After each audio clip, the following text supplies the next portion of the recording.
দিচ্ছি, এটা হচ্ছে আমার আইডিএম। এই পজিশনটা হচ্ছে আমার বস, এটা হচ্ছে আমার বস মার্ক হবে।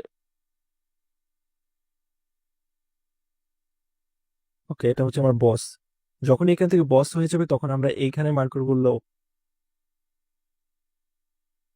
আরেকটা বিষয় বলে দিচ্ছি, বস আর লো কিন্তু একই কথা।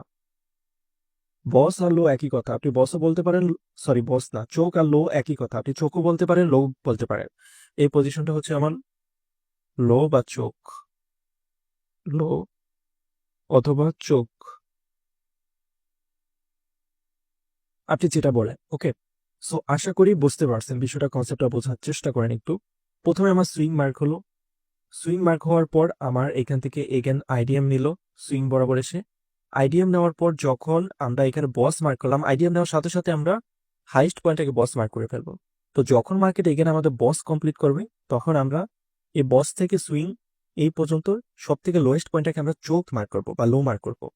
সো এখানে আমাদের এখন যদি আবার পুনরায় মার্কেটে এভাবে আসে, একটু খেয়াল করেন, এখান থেকে যদি মার্কেটে এইভাবে আসে তার মানে আমার এখান থেকে চোখ কমপ্লিট হবে, আর চোখ কমপ্লিট হওয়ার পর হচ্ছে আমাদের মার্কেট পুনরায় ক্যারেক্টার চেঞ্জ করেছে, এখন ট্রেন্ডও চেঞ্জ করে ফেলবে। চোখ মানে হচ্ছে চেঞ্জ অফ ক্যারেক্টার, মানে এতক্ষণ আপ ট্রেন্ডে ছিল, এখন আমার ডাউন ট্রেন্ডে চাপে। যদি চোখ এখান থেকে না করে সেক্ষেত্রে কি হবে, মার্কেট পুনরায় এখান থেকে আবার সুইং করবে, সুইং করার পর এখান থেকে আবার আইডিএম করবে,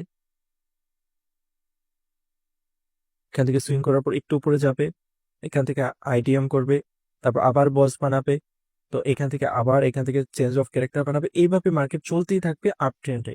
সো আপনি এভাবে মার্কেট ড্রয়িং করতে থাকবেন, কিভাবে এন্ট্রি করবেন সেটা আমি নেক্সট ভিডিওতে দেখাবো। আইডিএম এর পরে মূলত আমাদের এন্ট্রিটা করতে হবে, এটাই হচ্ছে এসএমসি কনসেপ্টের রুলস। সো আমি যে বিষয়টা বোঝাচ্ছি সেটা বোঝেন।